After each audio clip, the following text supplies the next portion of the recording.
carriage came apart with a sound like a gunshot, wood splitting against stone, horses screaming into the dark, and Evelyn Hartwell was already running before she understood why. Rain hammered the road outside Ravenswood, turning the gravel path into a river of mud, and through the sheets of water she saw a wheel spinning loose in a ditch and a man's arm reaching out from beneath an overturned door. She did not think. She waded into the flooded ditch in her nightdress, her bare feet cut by broken glass she could not see, and pulled at the door until her shoulders burned. The man inside was heavy, unconscious, blood running warm down the side of his face despite the cold rain washing over both of them. She got him halfway out before her housekeeper, Mrs. Doyle, arrived with a lantern and 2 stable hands, and together they carried the stranger into the house that had not welcomed a guest in 3 years. He did not wake until dawn. When he did, his eyes opened on a ceiling he did not recognize, in a bed that was not his own, and the first face he saw belonged to a woman with tired eyes and mud still dried beneath her fingernails. He asked her name. She told him. He opened his mouth to give his own and found to his own horror that nothing came. He remembered the rain. He remembered the sensation of falling. He did not remember his name, his home, or why his carriage had been racing down a country road toward Ravenswood in the middle of a storm. The physician who came from the village pressed 2 fingers to the base of his skull, found a lump the size of an egg, and pronounced it a temporary condition, the kind that resolved itself in days, sometimes weeks. Rest, he said, quiet, no excitement. Evelyn had neither the coin to send him elsewhere nor, if she was honest with herself, any particular wish to. Ravenswood was 3 years empty of voices that were not her own or the servants', and something about tending to a stranger who could not remember his own troubles felt, for the first time since her husband's funeral, like a task worth doing. It was his valet who arrived 4 days later, half frantic, who supplied the answer none of them had guessed. The man recovering in the blue guest room, the one who still flinched at loud noises and could not recall his own birthday, was Julian Whitmore, Duke of Ferncliff, one of the wealthiest and most watched men in the country. His household had been searching every road between London and the coast since his carriage failed to arrive at his grandmother's estate 2 nights prior. Julian did not feel like a duke. He felt like a man wearing another man's coat, told repeatedly that it fit, unable to feel the shape of it himself. He asked Evelyn in those strange first days not to treat him differently once she knew his title. She agreed, mostly because she had already grown used to speaking to him plainly, and old habits she found were hard to surrender even for a duke. It was during his 2nd week at Ravenswood, his memory returning in pieces like scattered pages of a book being reassembled out of order, that he learned why the estate felt so quiet, so thin at the edges, as though it were holding its breath. Evelyn's late husband, Lord Richard Hartwell, had died 3 years prior, leaving the estate legally entangled with his younger brother, Edmund, a man who visited twice a year solely to remind Evelyn how easily her claim to the land could be dissolved should she fail to remarry or produce an heir from a union that no longer existed. Edmund wanted Ravenswood. He had wanted it since before his brother died, and Evelyn suspected, though she could never prove it, that a wanting so old sometimes found ways to help itself along. She told Julian none of this to earn his pity. She told him because he asked plainly one evening while she sat reading by the fire, and he studied the fragments of his returning memory like a man solving a puzzle with half the pieces missing. He listened without interrupting, which she had not expected from a duke, and when she finished he said only that he understood something of being trapped by another man's plans for your life, though he could not yet recall the specifics of his own trap. The specifics arrived with his memory fully on the 9th day. He remembered his grandmother, the formidable Dowager Duchess Margaret, and her ultimatum delivered over tea in a voice sweet as poison. Marry before the season's end, produce evidence of a settled, respectable household, or watch the family trust pass into the hands of his cousin Nathaniel Cross, a man who had already proven, through 2 failed business ventures funded by borrowed money, precisely how he intended to spend a fortune that was not rightfully his to lose. Julian had been racing toward his grandmother's estate that night to argue against the ultimatum, to buy himself more time, when the storm in the road had other plans. He told Evelyn all of this on the 10th day, sitting across from her at a small table in the library, and she watched something shift behind his eyes, the particular look of a man who has just noticed a door he had not seen before. He was not a fool. He understood what it meant that fate, or bad roads, had delivered him into the household of a widow whose situation mirrored his own so precisely it felt almost engineered. A woman under threat of losing her home unless her circumstances changed. a man under threat of losing his fortune unless his circumstances changed.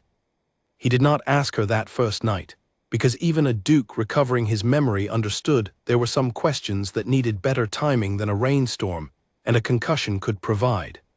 He waited 3 more days, watching her move through the halls of Ravenswood as though she were a ghost haunting her own house, polite to the servants, patient with him, and utterly, completely alone. He watched Edmund's letter arrive on the 11th day, watched Evelyn's hands go still as she read it, watched her fold it twice and set it beneath a book as though hiding it might undo its contents. He asked what it said. She told him Edmund intended to visit within the month, and that his letters had begun to carry a different tone lately, less patient, more certain of his own eventual victory. That evening, after the household had gone quiet and only a single lamp burned in the library, Julian found her still awake, staring at the fire with the particular stillness of a woman rehearsing arguments she already knew she would lose. He sat across from her without asking permission, which by then she had stopped expecting from him, and he told her plainly the shape of the idea that had been forming since the 10th day. He needed a fiancée, not forever, just for a season, long enough to satisfy his grandmother's demand for evidence of a settled future, long enough to keep the trust from falling into Nathaniel's careless hands. In exchange, he could offer something Evelyn desperately needed, and had no other means of securing: the protection of a duke's name and influence standing between her and a brother-in-law who had spent 3 years circling her home like a man, waiting for a storm to finish the job the law had not yet done. Evelyn laughed first, a short, surprised sound that had nothing of humor in it. She told him it was a foolish plan built by a man still recovering the full use of his own memory. He agreed that it sounded foolish. He also pointed out gently that she had not yet said no. She did not say no that night. She asked for time to think, and he gave it to her, 3 full days in which she walked the grounds of Ravenswood alone, turning the offer over like a stone in her palm, testing its edges. She thought of Edmund's letter, of the coldness in his most recent words, of the particular exhaustion of fighting a battle entirely by herself for 3 years running. She thought of the way Julian had listened to her that first week, without pity, without the careful distance men so often kept from widows they considered fragile. She thought, finally, of the plain fact that she had nothing left to lose that Edmund was not already trying to take from her regardless. On the 14th day since the carriage crash that had brought him to her door, Evelyn found Julian in the library once more, and told him she accepted his bargain on one condition. She would not be paraded as an object of his convenience, nor treated as though her participation in the arrangement made her lesser than the ladies of his own circle. She would be his equal in the performance, whatever it required, or she would not do it at all. Julian agreed without hesitation, and something in his face when he said it made Evelyn wonder briefly whether he understood the terms of the bargain slightly differently than she did. She set the thought aside. There would be time enough later to discover what a duke truly meant by his promises. For now, there was only the arrangement itself, fragile and new, waiting to be tested against the sharp eyes of a world that had not seen Evelyn Hartwell smile in 3 years, and was about to be given every reason to watch her closely again. The morning after she agreed, Ravenswood changed. Letters were sent. A seamstress arrived from the nearest town within 2 days, summoned by Julian's household on his written instruction, and Evelyn found herself standing on a small wooden stool in her own drawing room, pins pressed against fabric she had not chosen herself, while the woman murmured measurements under her breath. She had not worn anything but morning gray and plain wool in 3 years.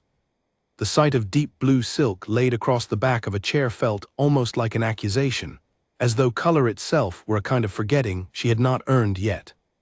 Julian, still walking with a slight favor of his left leg from the crash, found her afterwards staring at the fabric with an expression he could not quite read.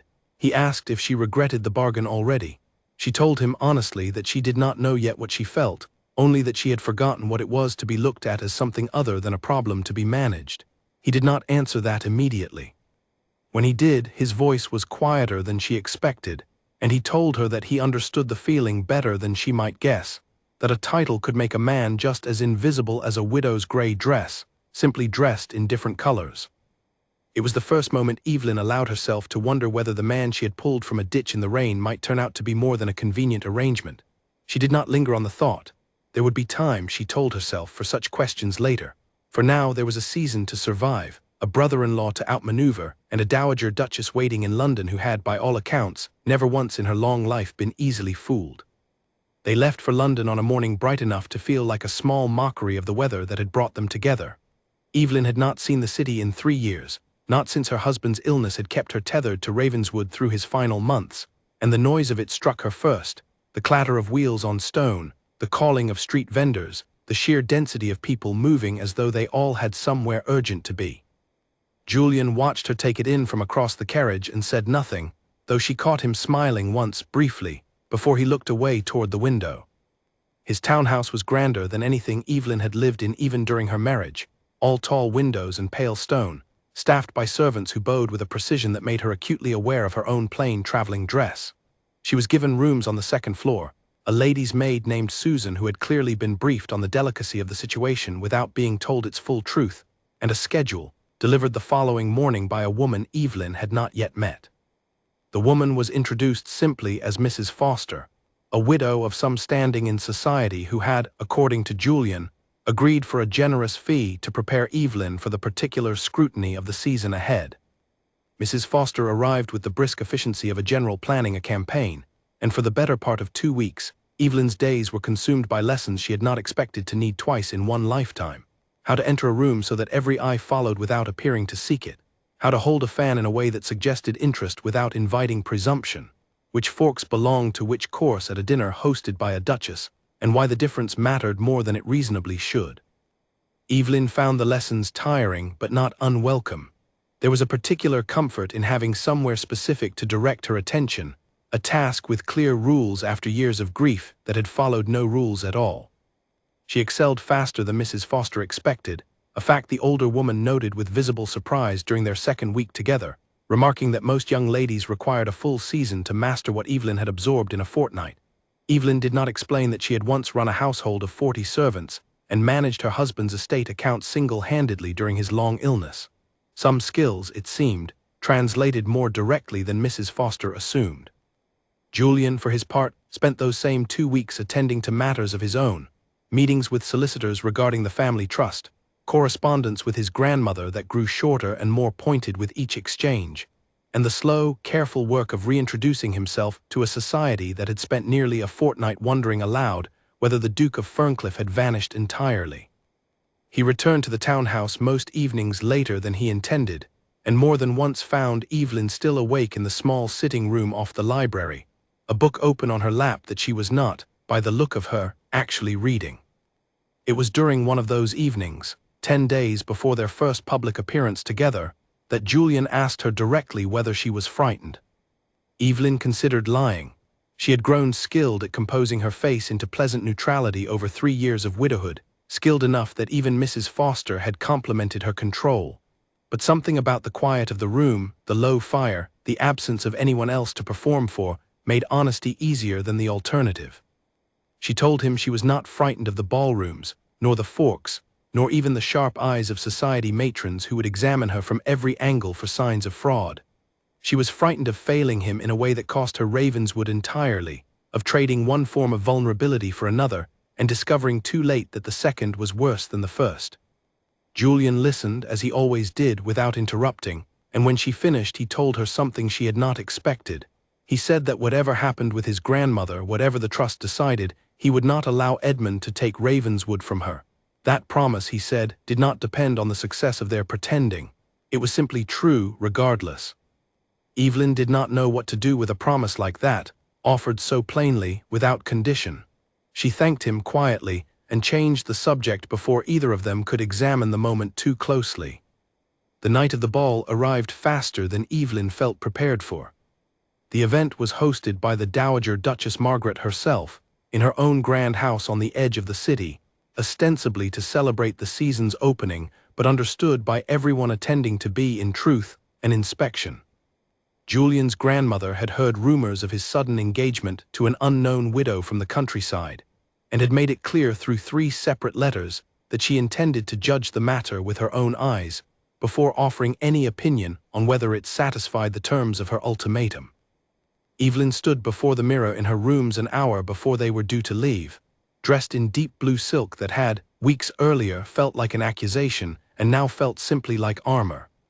Susan had arranged her hair in a style that framed her face without overwhelming it, and when Evelyn studied her own reflection, she found it difficult to recognize the woman looking back. Not because she looked different precisely, but because she looked, for the first time in 3 years, like someone who intended to be seen. Julian met her at the base of the stairs, and for a long moment neither of them spoke. He offered his arm. She took it. Neither commented on the fact that his hand, when it closed briefly over hers, lingered a half-second longer than the gesture strictly required. The Dowager Duchess's ballroom was already full when they arrived, chandeliers blazing, the air thick with the particular scent of candle wax and expensive perfume that Evelyn remembered from her own debut a decade prior. Conversation dimmed noticeably as they entered, heads turning in a wave that moved across the room like wind through tall grass, and Evelyn felt Julian's arm tighten slightly beneath her hand, a silent instruction to hold steady. They found the Dowager Duchess near the center of the room, seated in a chair positioned like a throne, surveying the gathering with the sharp, unhurried attention of a woman who had spent 60 years learning exactly how much could be understood about a person from 30 seconds of observation.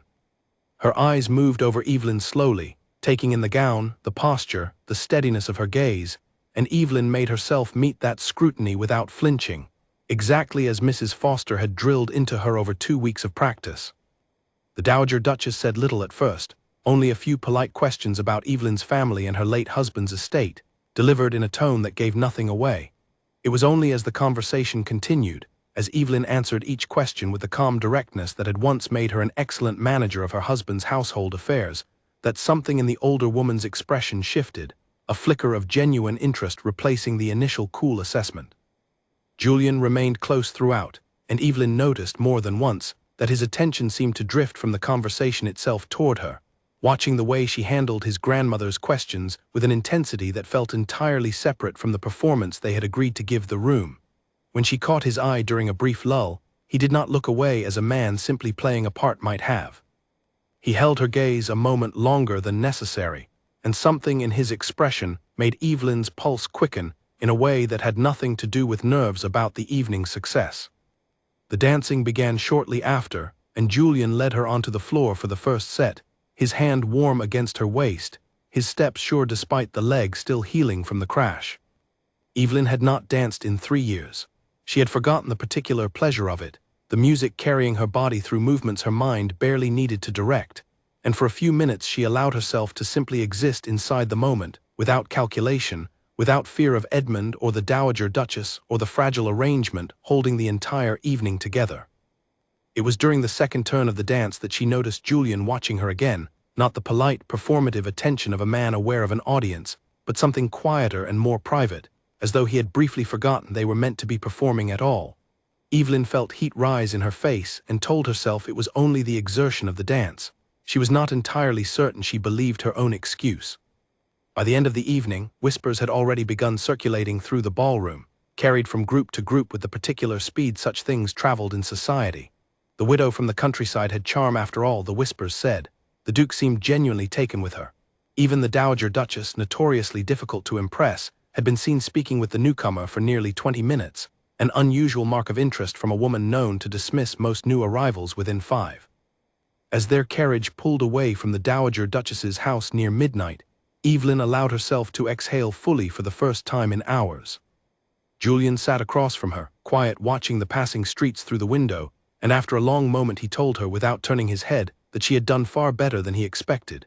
Evelyn asked what precisely he had expected. He did not answer directly. Instead, he said only that watching her hold his grandmother's attention for 20 minutes had been, in his own words, more unsettling than the entire ordeal of the accident that had brought them together in the first place.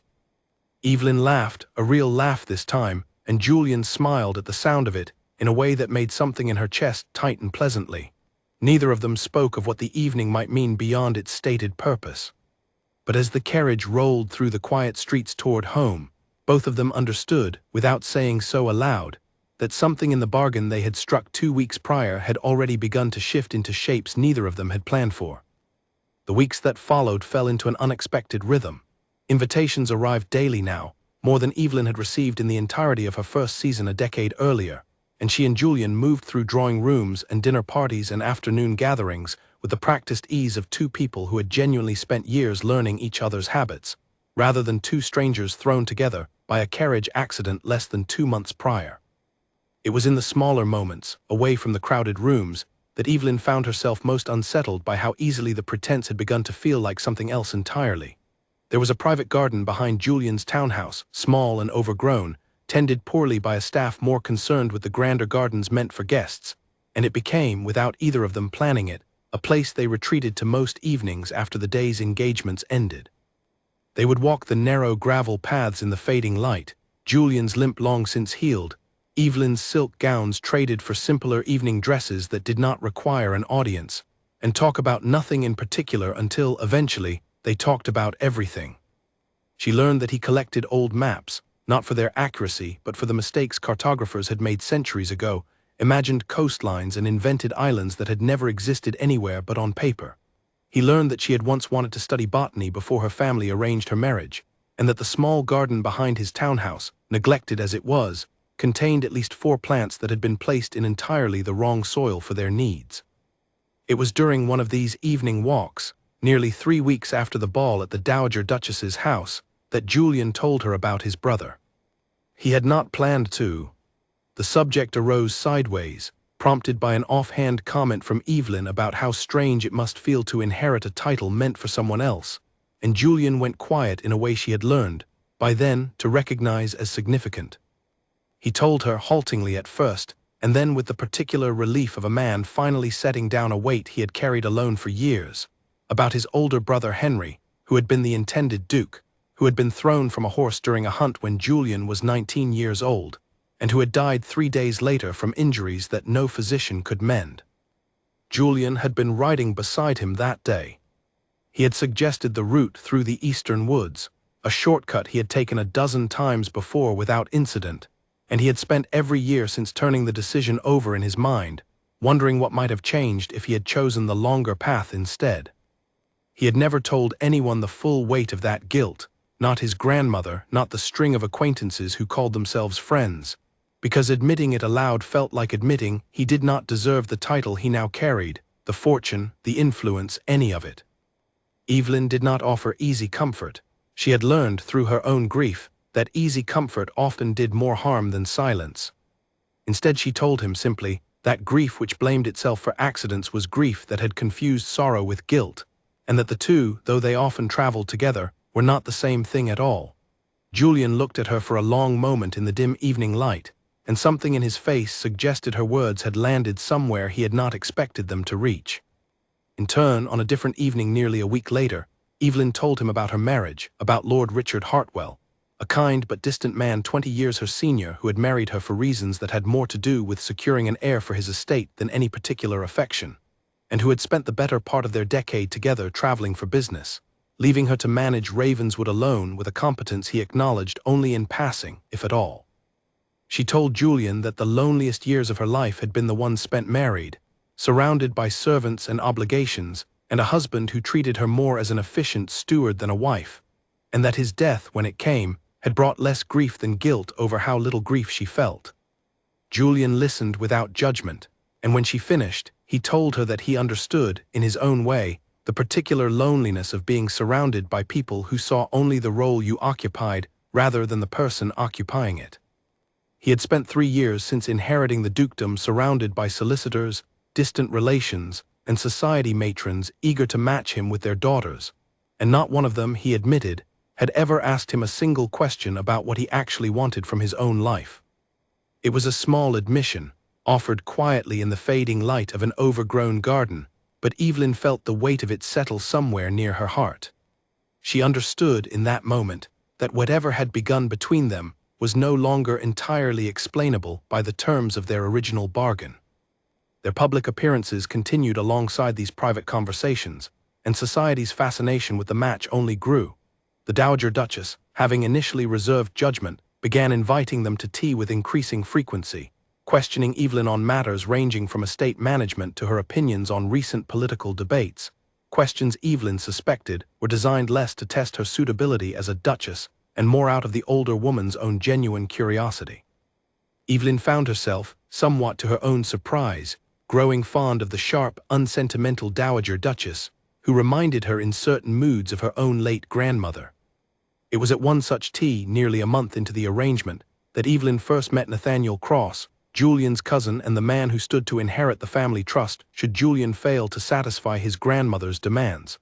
Nathaniel arrived uninvited, ostensibly to pay his respects, though the sharpness in his eyes when he studied Evelyn suggested a different purpose entirely.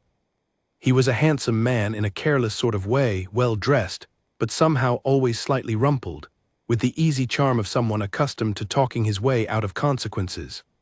He complimented Evelyn's gown, asked pointed questions about her late husband's estate that skirted uncomfortably close to inquiries about her financial situation, and made no effort to hide his skepticism regarding the suddenness of the engagement.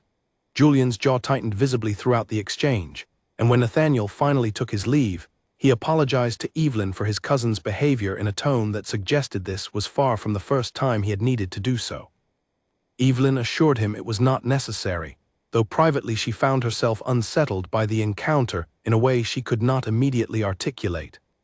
There had been something calculating in the way Nathaniel observed her, as though he were assembling a case rather than making conversation, and she found herself thinking uneasily of Edmund's own calculating letters back at Ravenswood, and wondering whether men who felt entitled to fortunes not rightfully theirs shared some particular quality of expression that made them recognizable to each other, and to the women who had learned through hard experience to watch for it. That evening, in the garden behind the townhouse, Evelyn mentioned her unease to Julian, expecting him to dismiss it as simple nerves. Instead, he grew quiet, considering the matter with evident seriousness, and told her that Nathaniel had grown desperate in recent months, his creditors increasingly impatient, his second failed business venture having left him owing sums he had no legitimate means of repaying. A man that desperate, Julian said, would not simply accept losing the trust without attempting to interfere. Evelyn asked what form that interference might take. Julian did not have an answer, only the growing certainty that they should both remain watchful. It was a small warning, offered without alarm, but it lodged itself in Evelyn's mind regardless, a quiet unease that lingered beneath the surface of the following weeks, even as the public performance of their engagement continued to flourish. She had grown, against every instinct of caution she had built over 3 careful years of widowhood, genuinely fond of the man beside her. She had begun, without quite admitting it to herself, to imagine a version of her future that extended beyond the single season they had agreed upon. But fondness, she reminded herself on more than one sleepless night, was not the same as certainty, and certainty was in short supply for a woman whose entire arrangement rested on the fragile, unspoken hope that pretending long enough might eventually stop feeling like pretending at all. She did not yet know that the hope was mutual, held just as quietly and just as fearfully by the man sleeping in the rooms above her own, nor did she know how soon both of them would be forced to discover exactly how much they stood to lose should the arrangement between them collapse under the weight of everything neither of them had yet said aloud.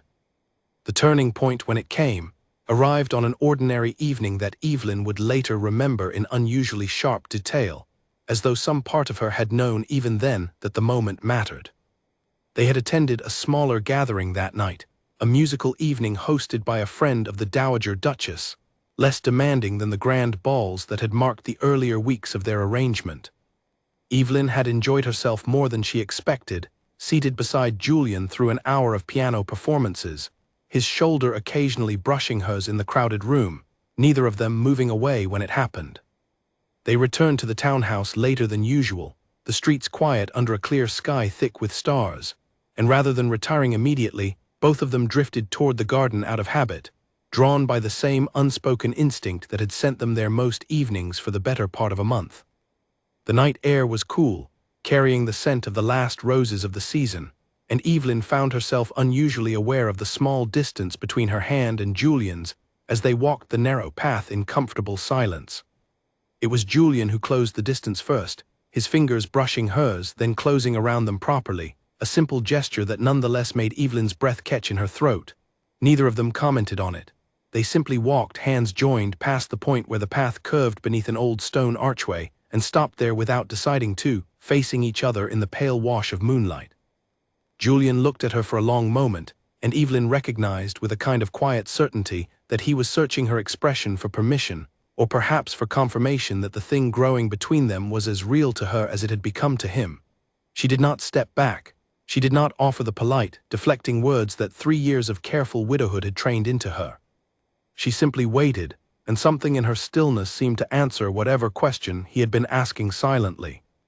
He lifted his free hand to her face, his thumb tracing the line of her jaw with a gentleness that made her eyes close briefly, and for one long, suspended moment, Evelyn believed he might kiss her, and understood with equal clarity that she wanted him to.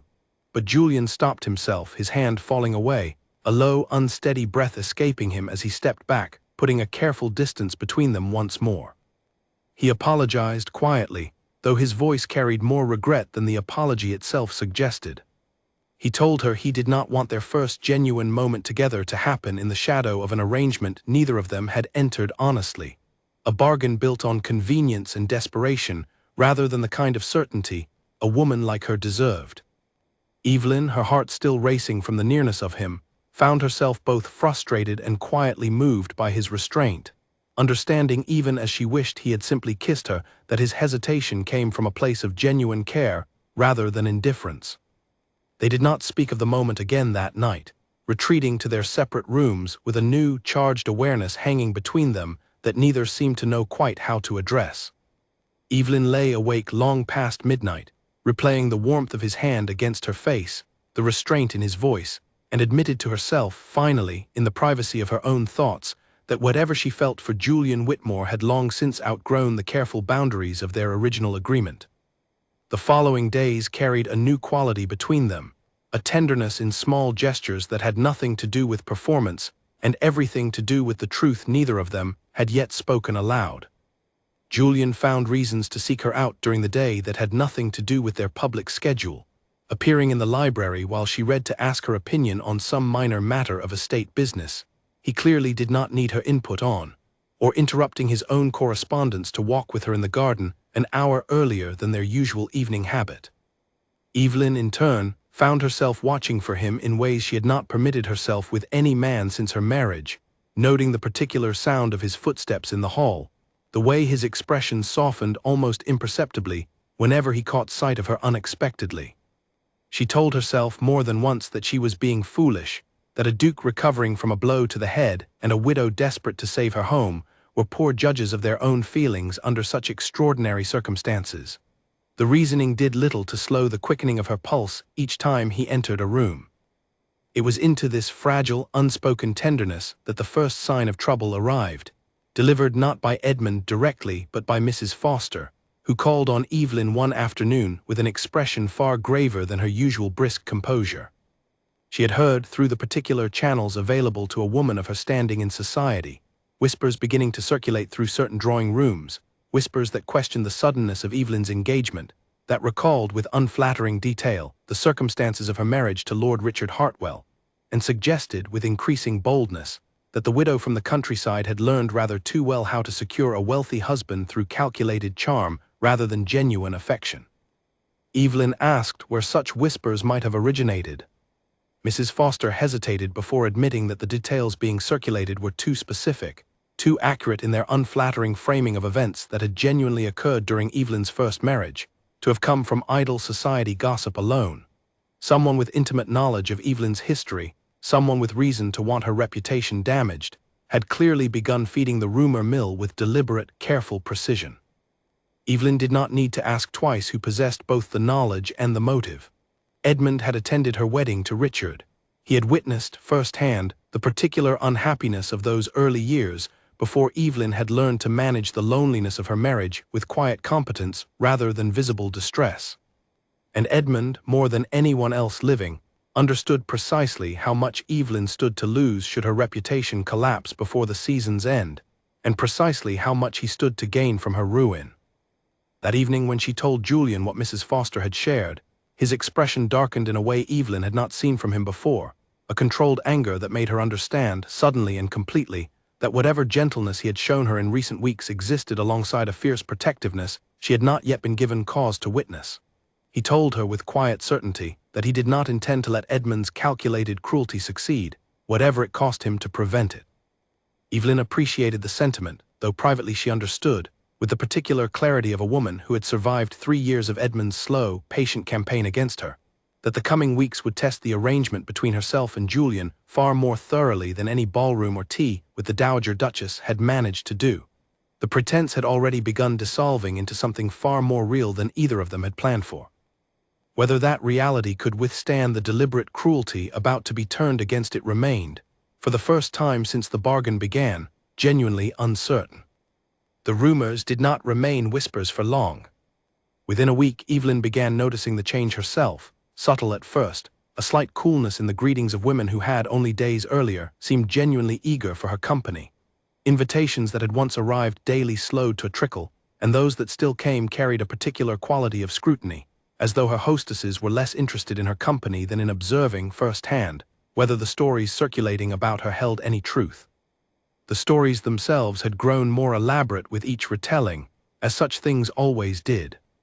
Evelyn learned, through Mrs. Foster's careful reporting, that she was now said to have engineered her first marriage through calculated flattery aimed at a lonely, aging lord, to have driven her husband to an early grave through neglect and coldness once his fortune was secured, and to have set her sights on the Duke of Ferncliff within days of his arrival at her estate, using the same practiced charm that had served her so well the first time. None of it was true. All of it was crafted with enough proximity to the truth, enough accurate small details woven through the fabrication, to make outright denial difficult. Evelyn had, in fact, managed her late husband's estate with the practical competence the rumors twisted into calculation. She had, in fact, felt relief alongside grief upon his death, a private truth she had confided to no one but Julian, which meant the source of that particular detail could only be one person who had guessed at her feelings without ever being told them directly, or one person who had simply invented the detail because it served his purpose regardless of its accuracy. Edmund arrived in London 8 days after the rumors began, ostensibly to attend to family business, though Evelyn understood immediately that his true purpose was to witness the damage he had orchestrated firsthand. He called at the townhouse uninvited, dressed in the same careful, respectable manner he always wore when he intended to appear reasonable to any witnesses present, and asked to speak with Evelyn privately, a request Julian firmly denied, insisting on remaining in the room for the entirety of the visit. Edmund's manner was, as always, maddeningly civil. He expressed concern for Evelyn's reputation, framed as brotherly worry rather than the calculated cruelty Evelyn knew it to be, and suggested with false reluctance that perhaps the wisest course for everyone involved would be for Evelyn to withdraw quietly from society before the scandal grew any larger, perhaps even to reconsider the engagement altogether, sparing the Duke further embarrassment by association. Evelyn had spent 3 years learning to recognize every shade of Edmund's false concern, and she met his suggestion with a composure that surprised even herself, informing him plainly that she had no intention of withdrawing from anything, least of all an engagement she had entered freely and intended to see through regardless of whatever stories he continued to invent. Edmund's expression flickered briefly, something sharper than his careful civility showing through before he smoothed it away again, and Evelyn understood in that unguarded instant that her steadiness had genuinely unsettled him.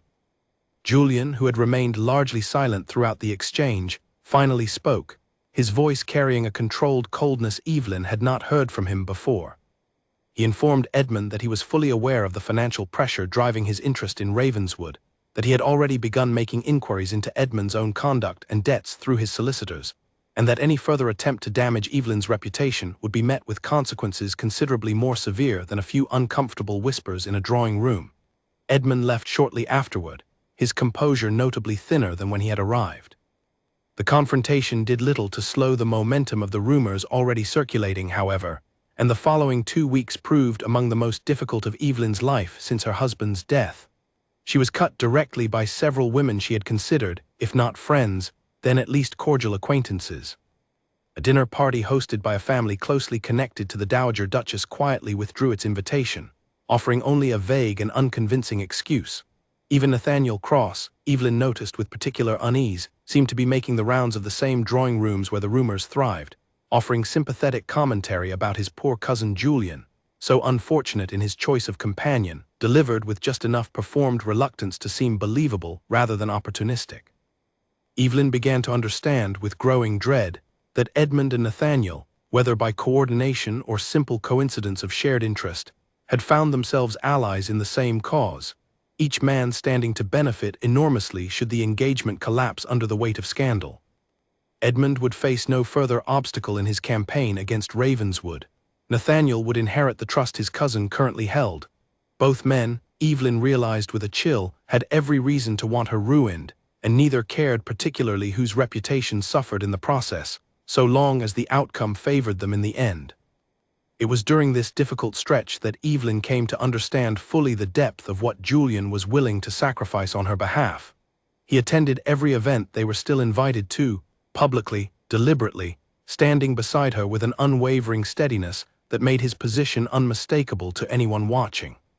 He responded to pointed questions about the rumors not with denial or deflection, but with calm, direct correction of each falsehood, delivered with the particular authority of a man whose word society was not accustomed to doubting.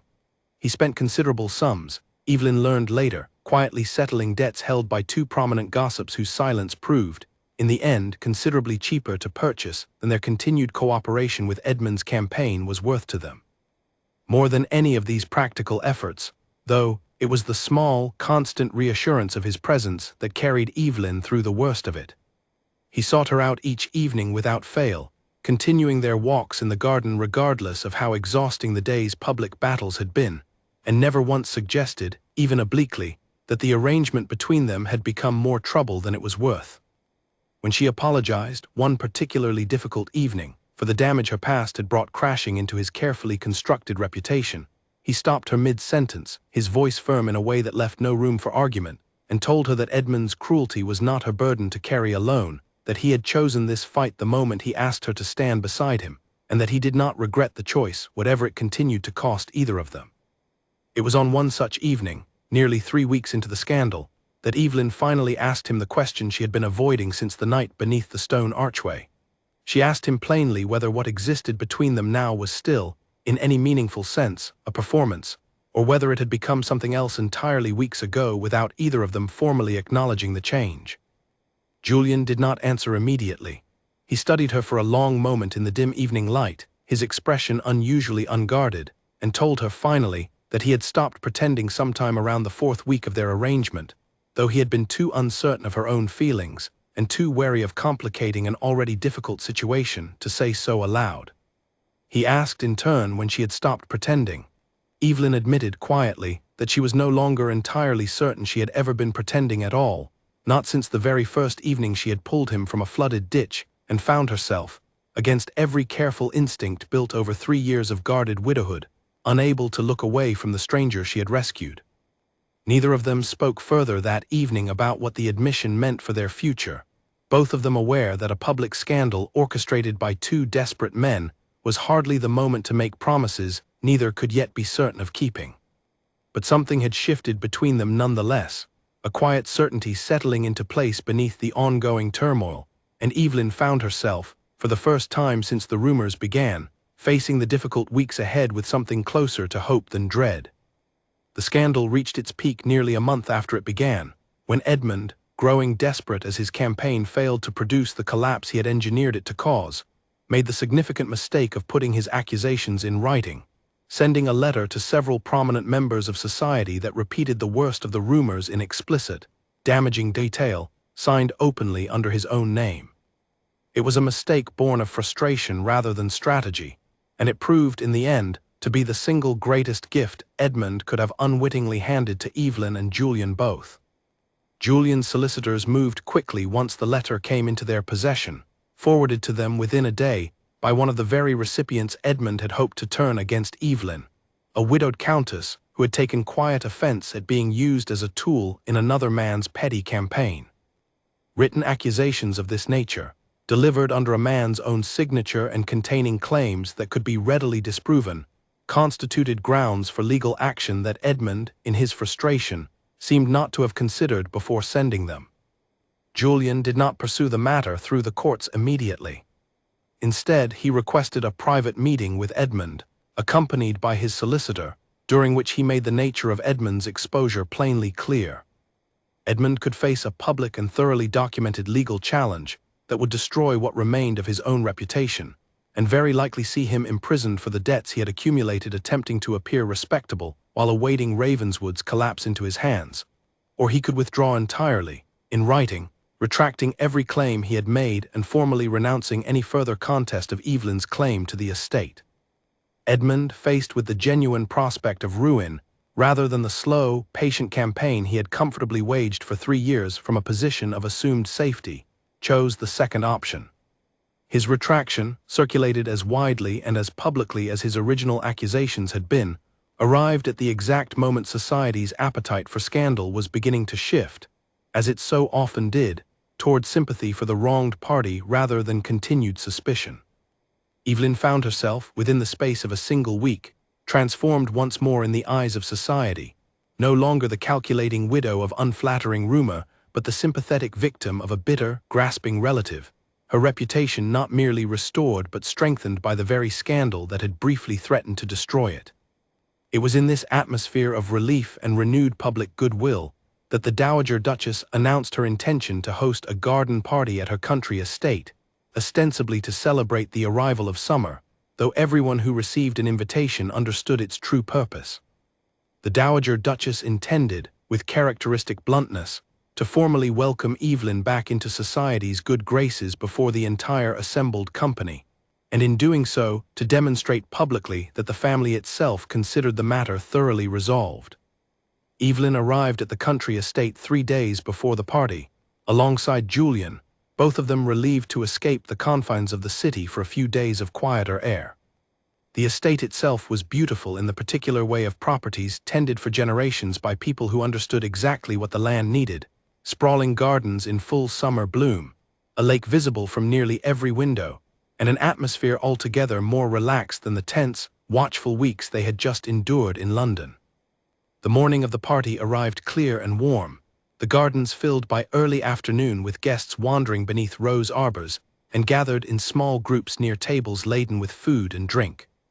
Evelyn moved through the gathering with an ease she had not felt since before the rumors began, greeted warmly now by women who had cut her only weeks earlier, their apologies delivered with varying degrees of sincerity that Evelyn accepted graciously regardless, understanding that survival in society sometimes required more forgiveness than the offense strictly deserved. It was mid-afternoon, during a lull in the formal proceedings, that the Dowager Duchess rose from her seat beneath a shaded pavilion and requested the attention of the assembled guests.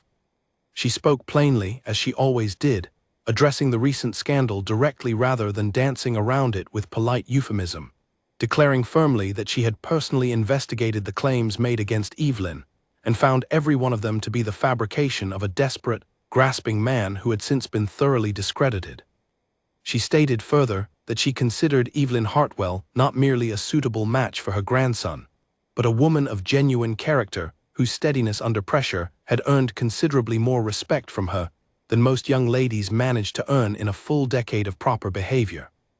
The assembled guests applauded, some out of genuine agreement, others simply following the lead of a woman whose opinion carried enormous social weight, and Evelyn felt her throat tighten with an emotion she had not expected, gratitude mixed with something closer to belonging than she had felt in any gathering since her husband's death. It was Julian, standing beside her as the applause continued, who chose that moment to speak, his voice carrying clearly across the quieted garden. He thanked his grandmother for her words, and then, turning to face Evelyn directly rather than the assembled crowd, said that he wished to add something of his own, a correction to the record that he felt the entire gathering deserved to hear plainly, given how thoroughly the false version of events had already been allowed to circulate. He told them that his engagement to Evelyn had not begun, as many assumed, from a simple accident of proximity following his carriage crash, nor from any calculated arrangement designed merely to satisfy his grandmother's demands. He told them, his eyes fixed on Evelyn's throughout, that whatever practical circumstances had first brought them together, what held them together now was considerably simpler and considerably more genuine than anyone watching had likely guessed, and that he intended, before every person present, to make that fact entirely clear. He closed the distance between them, took her face gently in both hands, and kissed her before the entire assembled garden, a kiss that carried none of the careful restraint of the moment beneath the stone archway weeks earlier, and everything of the certainty that had grown steadily between them since. Evelyn, startled at first by the suddenness of it, felt every ounce of hesitation dissolve almost immediately, her hands rising to rest against his chest as she returned the kiss, without a single thought spared for the dozens of watching eyes around them. The garden erupted into a fresh round of applause when they finally parted, warmer and more genuine than the first, and Evelyn, her face flushed with a combination of embarrassment and undeniable happiness, allowed herself, for the first time since the bargain began, to simply enjoy the moment without calculating its consequences. It was only later that evening, once the guests had departed and the estate had settled into quiet, that Evelyn and Julian found themselves alone once more in the same overgrown, familiar sort of garden they had come to treasure privately in London, though this one belonged to his grandmother rather than to him. The kiss in front of the assembled crowd had been, in its own way, a performance still, a public declaration intended to settle scandal and secure his grandmother's approval. But alone now, with no audience to satisfy, Julian took Evelyn's hand again, his expression more serious than it had been all afternoon. He told her quietly that the kiss she had witnessed that afternoon had not been performed for the crowd's benefit at all, whatever the timing suggested. He had simply reached the point where he could no longer bear pretending, even for the sake of caution, that his feelings for her were anything less than entirely real, entirely his own, formed not out of the desperate circumstances that had first brought them together, but out of every quiet evening since, every conversation in gardens and libraries, every glimpse of her steady courage under pressure that had made him fall thoroughly and without reservation. In love with a woman he had first met, while bleeding in a flooded ditch. Evelyn, her heart racing in a way that had little to do with the summer evening's warmth, admitted in turn that she had fallen just as thoroughly, just as helplessly, somewhere in the weeks between that first stormy night and the quiet, ordinary evenings that followed, and that the fear she had carried since first admitting it to herself was not doubt about her feelings, but doubt about whether love built from such an unusual beginning could survive the scrutiny of a world that had already tried once to tear it apart. Julian did not offer easy reassurance. Instead, he told her simply that they had already survived the worst the world seemed inclined to throw at them, and that whatever remained ahead, he intended to face it beside her, not as a duke fulfilling an obligation, but as a man who had, quite genuinely, stopped pretending weeks ago and had no intention of starting again. It was, Evelyn thought as he drew her close once more beneath the darkening summer sky, very possibly the most honest thing either of them had said to each other since the arrangement began, and it settled something in her chest that had been unsteady for far longer than the few short months since his carriage first overturned outside her door. 2 days after the garden party, the Dowager Duchess summoned them both to her private study, a room Evelyn had not yet entered, lined floor to ceiling with books and portraits of Whitmore ancestors, whose stern painted faces seemed to watch the proceedings with the same sharp attention as the woman seated behind the heavy oak desk. The Dowager Duchess did not waste time on pleasantries. She informed them without preamble that she intended to share something she had kept private for nearly 2 months, a truth that had shaped everything that followed from the very night Julian's carriage overturned outside Ravenswood. The accident, she told them plainly, watching their faces carefully as the words landed, had not been entirely an accident at all. She had learned, through careful inquiry into Evelyn's circumstances after hearing whispered stories of the lonely, capable widow managing a troubled estate alone, that Evelyn's situation bore a striking resemblance to Julian's own predicament, 2 people trapped by outside forces, each in need of exactly what the other could offer. She had not arranged the crash itself, she clarified quickly, seeing the alarm rising in both their expressions, but she had quietly and without either of their knowledge, ensured that the road Julian's coachman chose that stormy night passed directly by Ravenswood's gates rather than the safer, longer route he would ordinarily have taken, gambling that whatever misfortune befell the journey might, by chance, deliver her grandson into exactly the household she suspected he needed to find.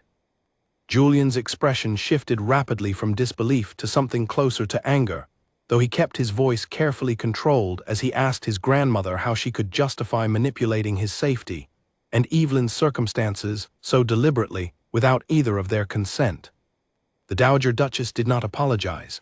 She told him, with the particular bluntness that had defined every interaction Evelyn had witnessed between them, that she had watched him grow increasingly hollow in the 3 years since Henry's death, dutiful but joyless, and that she had grown tired of waiting for fate to intervene on its own timeline when a small, careful push might accomplish the same result considerably faster. Evelyn, listening to this revelation, felt something cold settle in her stomach, a doubt she had not anticipated needing to face. If the Dowager Duchess had engineered even the smallest circumstance of their meeting, how much of what followed, she wondered, had been genuine choice, and how much had simply been too desperate, lonely people falling into exactly the pattern an older, wiser woman had predicted they would follow, given the right nudge in the right direction. She said nothing of this doubt aloud, not yet, though the Dowager Duchess's sharp eyes seemed to catch the flicker of it crossing Evelyn's face regardless. The Dowager Duchess continued, moving briskly past the confession as though it were a minor administrative matter rather than a significant manipulation of both their lives, to the true purpose of the meeting. She informed them that the scandal, though resolved, had drawn considerably more attention to the engagement than she had originally intended, and that the Trust's Board of Overseers, several of whom had grown uneasy watching the public spectacle of accusation and counter-accusation play out over recent weeks, now required more than a public kiss at a garden party to consider the matter settled. They required an actual wedding, announced formally and conducted within a fortnight, or the Trust would proceed, regardless of the engagement's continuation, to transfer control into Nathaniel's hands as originally threatened, on the grounds that an engagement dragged out indefinitely without progressing to marriage suggested exactly the kind of unstable arrangement the overseers had grown wary of trusting with the family's fortune. Julian argued against the timeline immediately, insisting that Evelyn deserved a wedding planned with proper care rather than one rushed into existence to satisfy a board of overseers who had never met her. But the Dowager Duchess remained firm, explaining that the timeline was not hers to negotiate, that she had already spent considerable effort simply convincing the overseers to grant a fortnight rather than the immediate ceremony some among them had initially demanded.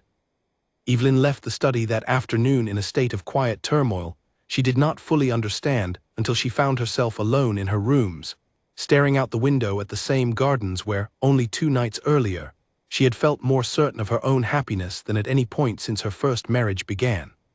The Dowager Duchess's confession had cracked something open in her that she had not realized remained fragile. A fear she recognized now had been quietly present since the very beginning of the arrangement, buried beneath weeks of growing affection and the relief of finally being seen by someone who seemed to genuinely want to know her. The fear was this: Evelyn had spent her first marriage as a convenience, a capable manager chosen for practical reasons rather than affection, and she had told herself throughout every stolen moment with Julian that this arrangement was different, built on choice rather than obligation. But now, faced with the truth that even their meeting had been quietly engineered by a woman determined to secure a particular outcome, and faced with a forced timeline dictated entirely by financial pressure rather than either of their own readiness, Evelyn found herself unable to fully silence the old familiar doubt. Was she choosing Julian, or was she simply, once again, the convenient solution to someone else's problem, dressed up this time in the more flattering language of love rather than duty? She did not raise the doubt with Julian that evening, uncertain how to voice a fear that felt, even to her own ears, both entirely reasonable and deeply unfair to a man who had shown her nothing but genuine care since the night she pulled him from the ditch. Instead, she told him she needed a few days to think, to process the weight of everything the Dowager Duchess had revealed, and asked whether it might be possible to return briefly to Ravenswood before the wedding preparations began in earnest, to see to matters at the estate she had neglected during the long weeks in London. Julian, sensing something unspoken beneath her request but respecting her need for space, agreed without argument, though Evelyn saw the flicker of concern cross his face as she made the request, a concern she did not fully address before departing the following morning, alone, in a carriage bound for the quiet, familiar halls of the home she had not seen in nearly 2 months. The journey back to Ravenswood felt different than the one that had carried her away, the countryside rolling past the window in the same green, unhurried patterns, though Evelyn herself had changed considerably since she had last traveled this road.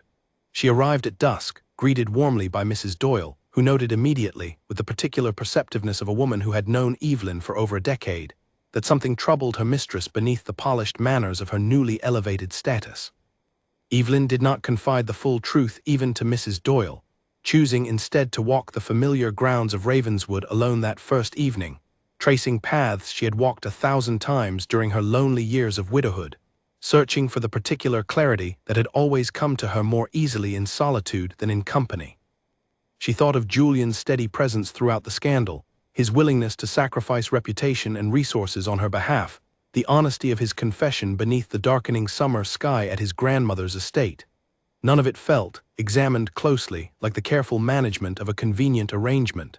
It felt, if she was honest with herself, exactly like love, however inconvenient the timing of its origin.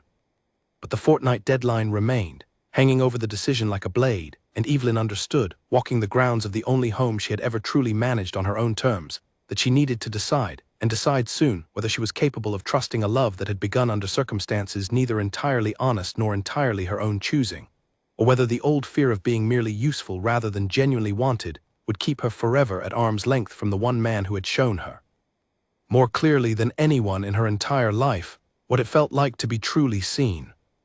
Julian arrived at Ravenswood 3 days later, unannounced, having grown too uneasy with Evelyn's silence to wait out the remainder of the fortnight in London. He came without solicitors, without the trappings of his title, dressed simply for travel, and Mrs. Doyle showed him into the drawing-room where Evelyn sat with an untouched cup of tea gone cold beside her, having spent the better part of 3 days turning the same doubts over in her mind without reaching any conclusion she trusted. She rose when he entered, startled, and for a long moment neither of them spoke, the weight of everything unsaid since the Dowager Duchess's confession filling the quiet space between them. It was Julian who finally broke the silence, crossing the room to stand before her, his expression carrying none of the careful composure she had come to associate with his public persona, only plain, unguarded worry. He told her he did not fully understand what had driven her back to Ravenswood so abruptly, but that he had spent 3 days imagining every possible reason, each worse than the last, and had finally decided that whatever the truth was, he would rather hear it directly from her than continue guessing alone in an empty townhouse that had felt, in her absence, considerably less like home than it had only weeks earlier. Evelyn found, faced with his open concern, that the careful explanation she had rehearsed over 3 sleepless nights dissolved entirely, replaced by simple honesty. She told him about the fear that had cracked open during his grandmother's confession, the old wound from her first marriage that she had thought healed, but had instead simply been waiting quietly for the right pressure to reopen it. She told him she did not doubt his affection in the daylight, walking the gardens or dancing at balls or arguing with his cousin on her behalf. She doubted it in the quiet hours, when the memory of being chosen for convenience rather than love crept back in, whispering that perhaps she had simply mistaken relief and gratitude for something deeper, that perhaps Julian himself had done the same, and that a wedding forced into existence by a board of overseers and a manipulative grandmother's ultimatum was no foundation on which to build the rest of either of their lives. Julian listened to all of it without interrupting, exactly as he always had, and when she finished, he did not immediately offer reassurance. Instead, he took both her hands in his and told her something he had not yet said aloud to anyone, not his grandmother, not his solicitors, not even fully to himself, until the long carriage ride to Ravenswood had given him nothing to do but sit with his own feelings for several uninterrupted hours. He told her that he did not care in the end about the trust, or the fortnight, or whatever consequences might follow if the overseers chose to hand the family fortune to Nathaniel entirely. He had spent 3 years since his brother's death believing his own worth was tied entirely to how well he managed a title, and a fortune he had never wanted, performing dutifulness, because it was the only currency he understood how to offer a family that measured everything in inheritance and obligation. Evelyn, he said, was the first person who had ever asked him what he wanted for himself rather than what the dukedom required of him, and in answering that question honestly, for the first time in years, he had realized that what he wanted, more than the trust, more than his grandmother's approval, more than anything the world seemed to expect of a duke, was simply her, whatever shape their future took, whatever the overseers ultimately decided. He was not asking her to marry him within the fortnight to satisfy anyone's ultimatum, he told her. He was asking her plainly, without any deadline attached, whether she wanted to spend her life with a man who had first found her while bleeding in a ditch, and had spent every day since falling more thoroughly in love with her steadiness, her competence, her fierce, quiet courage, and the particular way she had taught him, without ever intending to, what it felt like to be loved for exactly who he was rather than what he represented. Evelyn, tears she had not expected rising unbidden, told him that she wanted exactly that, not because a deadline demanded it, not because the arrangement had begun through circumstances neither of them had fully chosen, but because somewhere in the months since that stormy night, she had stopped seeing him as a bargain worth striking and started seeing him, simply and completely, as the man she wanted beside her for the rest of her life, deadline or no deadline, trust or no trust. Whatever the cost either of them was forced to pay for choosing each other freely, rather than out of desperate convenience. They were married 11 days later, well within the fortnight the overseers had demanded, though by the time the ceremony took place, Neither Evelyn nor Julian felt the deadline carried any real weight over their decision at all. The wedding was held not in the grand cathedral society expected of a duke, but in the small stone chapel near Ravenswood, attended by a modest gathering that included Mrs. Doyle, weeping openly throughout the entire ceremony, and the Dowager Duchess, seated in the front row, watching the proceedings with an expression of quiet, genuine satisfaction that Evelyn suspected the older woman had been anticipating since the very night she had quietly redirected a storm-bound carriage toward Ravenswood's gates. Edmund did not attend, having withdrawn entirely from society following his public disgrace, his claim to Ravenswood formally and permanently dissolved as part of the settlement Julian's solicitors had negotiated in exchange for not pursuing the legal action his letter had made possible. Nathaniel Cross, similarly, sent no word, his own reputation having suffered considerably once his role in circulating the rumors alongside Edmund became more widely understood among the same drawing rooms he had once used to spread them.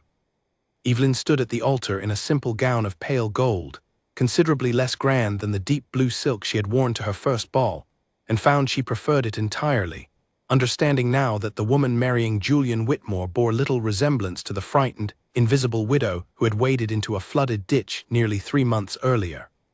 She had found, in the unlikeliest of circumstances, exactly what 3 years of careful, guarded solitude had convinced her she would never have again, and as Julian slid the ring onto her finger and the small chapel filled with the quiet, genuine joy of people who had watched two lonely people find their way to each other against every reasonable expectation, Evelyn understood, finally and completely, that whatever had begun as pretending had stopped being pretense long before either of them had found the courage to admit it aloud. A year passed quickly once the wedding settled into the steady rhythm of ordinary married life, though ordinary, Evelyn soon discovered, meant something entirely different when shared with a man who had spent 3 years believing himself unworthy of the very happiness he now seemed determined to build with her. They divided their time between Ravenswood and Julian's country estate, and Evelyn found herself, within a few short months, overseeing the restoration of both properties with the same practical competence that had once impressed his grandmother across a tea table in London. The overgrown garden behind the townhouse, the very one where they had first admitted the truth of their feelings beneath a stone archway, became Evelyn's particular project once the wedding celebrations faded. She replanted it methodically, correcting the mistakes of soil and placement she had noticed on their earliest evening walks, and Julian, rather than leaving the work entirely to gardeners as convention might have suggested, took to joining her most afternoons, learning the names of plants he had walked past unknowing for years, asking questions with the same genuine curiosity he brought to his old collection of mistaken maps. It was during one such afternoon, kneeling together in the dirt while Evelyn explained why the roses along the southern wall had never thrived in their original position, that a letter arrived bearing news neither of them had expected, though both had privately suspected it might come eventually. Nathaniel Cross, having exhausted his credit and his patience among London's lenders, had attempted one final scheme, forging documents intended to suggest irregularities in the original trust agreement, hoping to manufacture legal grounds to challenge Julian's control after all. The attempt collapsed within days, undone by the same careful documentation Julian's solicitors had been quietly compiling since the scandal the previous season, evidence of Nathaniel's mounting debts and prior conduct that made his forged claims transparent to anyone who examined them closely. Nathaniel left the country shortly afterward, his reputation beyond salvaging, and Evelyn found, somewhat to her own surprise, that she felt no particular satisfaction in his downfall, only a quiet relief that the last remaining threat to the peace they had built together had finally, thoroughly exhausted itself. Julian felt much the same, admitting one evening that he had spent so many years measuring his worth against his cousin's ambitions, and his grandmother's expectations that letting go of the rivalry entirely felt, oddly, like setting down a weight he had carried so long he had forgotten it was optional. The Dowager Duchess visited Ravenswood that autumn, her first proper visit to the estate she had, by her own quiet admission, engineered Julian's arrival at nearly 2 years earlier. She walked the grounds with Evelyn at a slower pace than her usual brisk stride, remarking with evident approval on the improvements to the gardens, and confessed, in a rare moment of unguarded honesty, that she had worried more than she let either of them know during the fortnight of Evelyn's flight back to Ravenswood, uncertain whether her own interference had ultimately helped or harmed the match she had hoped so deliberately to create. Evelyn told her honestly that whatever the origins of their meeting, the choice to stay had belonged entirely to her and to Julian both, made freely in the quiet, ordinary evenings that followed the more dramatic circumstances of their beginning, and that a nudge from a determined grandmother, however unconventional, had not made the love that grew afterward any less genuinely their own. The Dowager Duchess seemed satisfied with the answer, and before she departed a few days later, she pulled Evelyn aside privately to tell her something she had apparently been waiting to say since the wedding itself, that in 60 years of watching young couples enter society with far more caution and far less courage than Evelyn had shown throughout the entire ordeal, she had rarely seen a match she trusted so completely to endure whatever difficulties life continued to place before it. Evelyn thought of those words often in the months that followed, particularly as her own circumstances began to shift in ways that made the endurance the Dowager Duchess had praised feel newly relevant.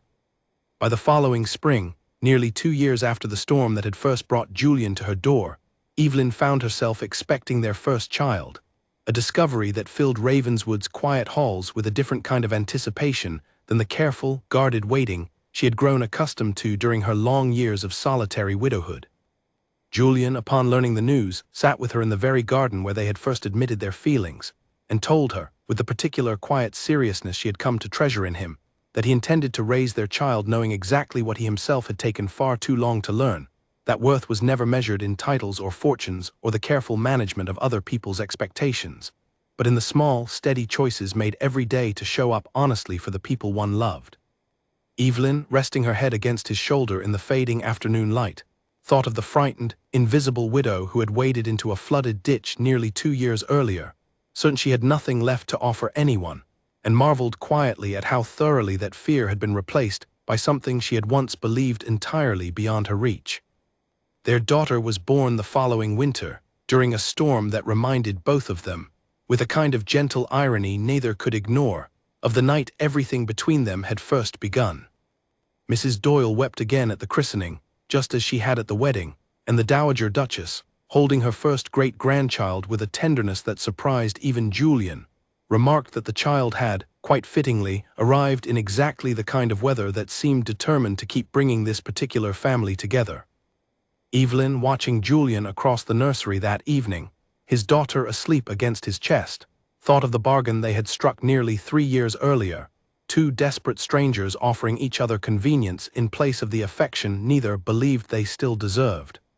She thought of how quickly that careful arrangement had dissolved into something neither of them had planned for or fully understood until it was already impossible to deny, and she understood, finally and completely, that the truest things in life rarely arrived through careful planning at all. They arrived, more often, through storms and accidents and desperate bargains struck in moments of crisis, waiting patiently to reveal themselves as something far more permanent than either party had ever intended, if only both people involved were brave enough, eventually, to stop pretending and simply let themselves be found.